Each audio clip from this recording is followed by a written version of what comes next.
Welcome to Tech Notice, my friends. This over here is the Asus RTX 3090 Ti. 3090 Ti, the latest and greatest. Now, you as a creator, you might be wondering, which I did as well, by the way, how does it differ from this RTX 3090? Normal RTX 3090 and the Ti. Like, what's the actual performance difference? Because on the paper, they look very, very similar. There's a massive power draw on the 3090 Ti, but what's the actual performance difference as a creator? Let's find out. Looking for a cheap way to license your Windows? Check out Whokeys through the links in the video description. Make sure to use the code TN20 to get a 30% off. Paste the license to the activation settings and you're all done. This license is for Windows 10, but you can upgrade it to Windows 11 for free. They also offer Microsoft Office 19 license. Use the same code TN20 to get a 30% off. Check out whokeys.com in the video description below. So on paper, the specs are very, very similar, but the RTX 3090 is actually a binned version of the Ti. Just because if you look at the GPU that's actually inside, it is the same GA102 GPU, and if you look at the CUDA cores on the Ti version, you can see that there's 2.4% more CUDA cores, just extra few hundred CUDA cores on the Ti, which is actually the same on the A6000. I highly recommend you check out my unboxing and kind of like the actual test and overview of the 3090 Ti, where we go more into like how this card and why this is actually really an RTX A6000 card, and then now just put into the gaming card, splashed a little bit more memory on and a little bit faster. Anyway, feel free to check that video out. But more interestingly, the MSRP for these two cards is $500 different. The 3090 was released at $1,499, whereas the Ti was released at $1,999. Now, the interesting thing is, if you look at the actual prices they go right now on the market, then the difference isn't $500. The difference is much less, only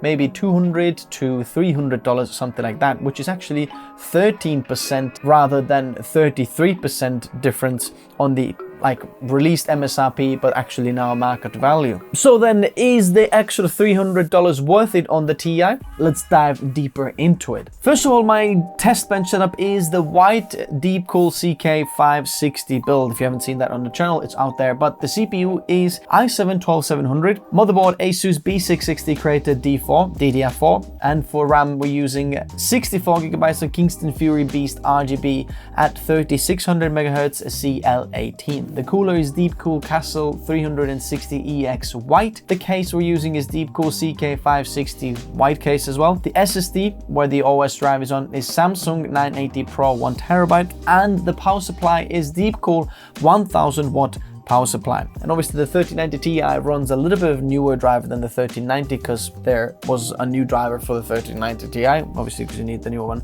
I think it's 512.35, something like that. When looking at the power draw and trying to figure out if that cooler on the 3090 Ti here is able to cool 450 watts of the power, then interestingly, as you can see on the screen, absolutely it can. These temperatures are measured over the ambient, but you can see that the 30-minute temp here on the 3090 Ti is only 4.6% higher than on the 3090, which is completely manageable, still below 70 degrees here. And also the hotspot is 55.2 degrees, which is literally the same on both of these cards. That's after 30 minutes just putting full on thermal, test on those cards and then seeing how these cards perform. Now, why I'm measuring this over the ambient is just so that you can know what the GPU temperature will be in your environment. So just, know however hot your room is, and then okay, this GPU is going to run X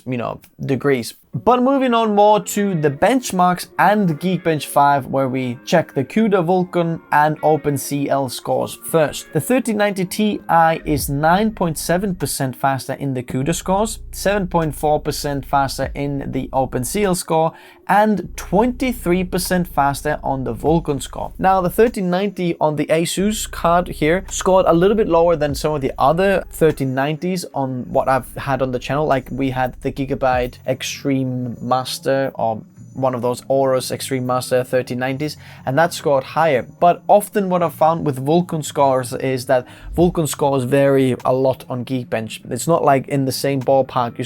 You keep going it and it keeps higher, going higher, going higher, going higher, going higher. But just calculating the average, the RTX 3090 was this. But some of the 3090 scores on the Vulkan were actually higher than the 3090 Ti average in here, because I managed to score this sometimes like around 170,000 score. So just Vulkan score is a little bit all over the place. Moving on to Blender and the GPU rendering performance. So the 3090 Ti is 6.2% faster in the monster scene, 7.8% faster on the junk shop scene, and 3.6% faster in the classroom scene. So the Ti is actually faster than the 3090 in the actual raw rendering GPU performance. Moving on to Photoshop, the difference is 1.6%, which is basically within the margin of error. Like I've said before, if you're a photographer and you're just getting 3090 Ti for Photoshop, that's probably not the wisest decision you've made, just because you're not going to get a lot of performance in return. Then the same is with Lightroom Classic. There's no performance difference on the GPUs. You might as well run your iGPU and you're gonna get the same performance, so nothing to see here. In Premiere Pro, the Ti is 3.1% faster in the extended score and about 2.9% faster in the standard overall score. But here we can see that they're performing roughly the same on the extended export score, just because they actually both run the same encoders inside. You're not gonna get better encoders with this, so the actual export performance is the same pretty much on both of these GPUs. But interestingly, the GPU score is about 4% faster. So in Premiere Pro, we can roughly say that in the GPU applications or GPU accelerated things, the Ti is about 4% faster. Moving on to After Effects, and the Ti here is 1.5% faster. Now, I do think that I am bottlenecked by the CPU and RAM configuration here rather than the GPU, because the GPU can do much more, but I don't have a massive Threadripper system to actually benchmark this After Effects in here, because After Effects likes lots of multi-cores now and lots of RAM. But still, in the mid-range kind of prosumer level, if you're running any of the, Ryzen or Intel i9, i7, i5 processors, then the overall difference is about 1.5%. Interesting, if you look at the GPU score on its own, that's literally no different from these two to each other, which is just interesting. The multi-core score, though, that's what's different on the Ti compared to the 1390, but the multi-score really is a CPU kind of benchmark, CPU focused benchmark on After Effects. Just interesting results here on After Effects. Moving on to Davinci Resolve, which loves fast and big GPUs. So let's have a look what's the difference here.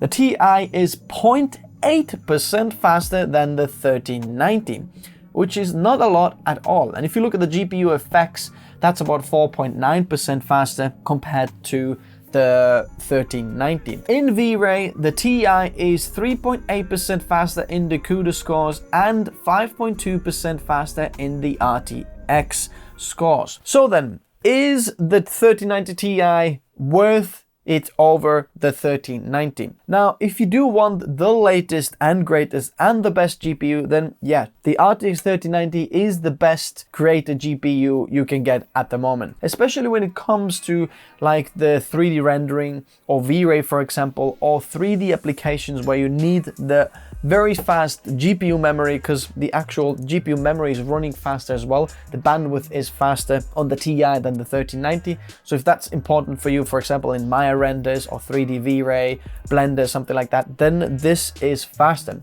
And the interesting thing is, even though it has only 2.4% more CUDA cores, it is actually more than that faster in the applications. For example, V-Ray in RTX cores were 5.2% faster. That's double the percentage-wise of this cores as the CUDA cores. Obviously, we're pulling much more power through as well, but it's just an interesting thing. In Blender, it's even bigger. Blender was probably like the biggest difference between those two benchmarks. We've seen between 6 to 7% difference on the Ti. So if there is someone who's just saying, look, what's the best graphics card, then the 3090 Ti is the best. And I would say, in a way, it kind of makes sense to get the 3090 Ti. Now, I know the power consumption can be higher, but at just, mild usage or idle, they're pretty much the same. It's only higher when you're full on utilization. The price difference, if you look at that, you might be able to get the 3090 Ti very close to the same price as the 3090, unless the 3090 crashes in its price and really drops closer to the actual MSRP of the 3090. Then at the moment, looking at the prices, if you look for a good deal, the 3090 Ti is a good option for you as a creator. If you asking me what is the best bang for buck, obviously it scales not linearly here in terms of performance. You're getting very marginable amount of performance on the 3090 Ti, especially if you're a video editor. I don't see that much of a difference between them two. But if you do look at the RTX A6000 card, which is like 5,000-6,000, and then this RTX 3090 Ti, which performs it's the same, just has less RAM really, then this might not be that bad of a buy of a card because it offers very much the same rendering performance. Obviously, if you need more VRAM and so on, then you might need more cards. But to put it in perspective, you could get two RTX 3090 Ti's for the same price as one RTX A6000. Obviously, if you do a lot of GPU effects, like color grading, noise reduction, and so on within Davinci Resolve or Premiere Pro, then it is a better card, about 5% different. But generally, overall, if you're doing simple edits, 3090 is well enough for you, even for 8K editing, just because of the 24 gigabytes of VRAM on the 3090. So to conclude, my conclusion is the 3090 Ti worth it over the 3090? I'd say only if you're just wanting the best of the best, because it is the best of the best. It's absolutely insane. It's big, it's massive. And if you're wondering, oh, it looks ridiculous being big, then actually inside your PC, I've checked it now. Check out my first impressions and like the overview of this when we put it actually in a PC. You can see that this fits very nicely inside the PC and it kind of fills the PC nicely. So I like that one a lot more, because when you have the 3090 in there, it still kind of feels like empty in your PC, but 3090 Ti, it's very nice. The 3090 Ti is actually much more rigid as well inside the PC, just because it's got more, like the construction is better than the 3090. But another thing I want to touch here is the power supply requirement. If you've seen some other reviews on YouTube about the 3090 Ti, then a lot of people are saying, whoa, the power supply requirement is now 850 watts or 1000 watts or something like that. You need a ridiculous power supply. If you're building a PC and your budget is as much that you can afford a 3090, you're gonna go for that kind of power supply anyway, and you're not gonna go anything less. So I don't think the power supply issue is really that big of a deal. Yes, on paper it looks like, whoa, I need 850 watt power supply, but you're gonna buy it anyway. So I don't think that is gonna be an issue with 3090 Ti. If you wanna pick one of these up, then I'm gonna leave the links for these cards in the description below. Thanks guys for watching, and I'll see you next time. Adios.